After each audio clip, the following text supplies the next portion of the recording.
ಪ್ರಪಂಚದಲ್ಲಿ ನಾವೆಲ್ಲರೂ ನೋಡುವಂತಹ ಆಕಾಶ, ನಾವೆಲ್ಲರೂ ನಡೆಯುವಂತಹ ನೆಲ, ನಾವೆಲ್ಲರೂ ಸ್ವೀಕರಿಸುವಂತಹ ಗಾಳಿ, ನಾವೆಲ್ಲರೂ ಕುಡಿಯುವಂತಹ ನೀರು, ಇವೆಲ್ಲವೂ ಕೂಡ ಒಂದೇ ಆಗಿರುವಾಗ ಸಮಾಜದಲ್ಲಿ ಮನುಷ್ಯರ ನಡುವೆ ಯಾಕೆ ಈ ರೀತಿಯ ವೈಷಮ್ಯಗಳು, ಈ ರೀತಿಯ ವಿಘಟನಾ ಮನೋಭಾವ ಯಾಕೆ ಆಯಿತು ಅನ್ನುವಂತಹ ಅವಲೋಕನ ಮಾಡುವಂತಹ ಪ್ರಸ್ತುತ ಕಾಲಘಟ್ಟದಲ್ಲಿ ನಾವೆಲ್ಲರೂ ಕೂಡ ಸೇರಿಕೊಂಡಿದ್ದೇವೆ.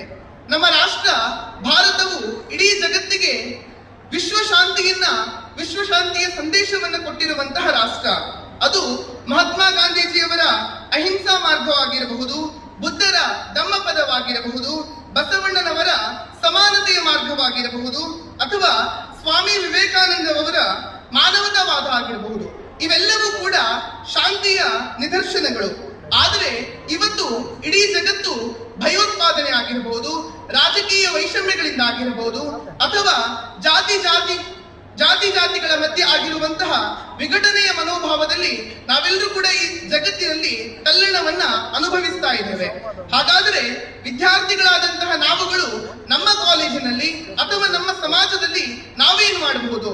ನಾವು ನಮ್ಮ ಸಮಾಜದಲ್ಲಿ ಅಥವಾ ನಮ್ಮ ಸ್ನೇಹ ವಲಯಗಳಲ್ಲಿ ನಾವೆಲ್ಲರೂ ಕೂಡ ಸಹೋದರತ್ವದ ಭಾವನೆಯನ್ನ, ಸಹಬಾಳ್ವೆಯನ್ನ ಬೆಳೆಸುವಂತಹ ಪ್ರಯತ್ನವನ್ನ ಮಾಡಬೇಕಿದೆ.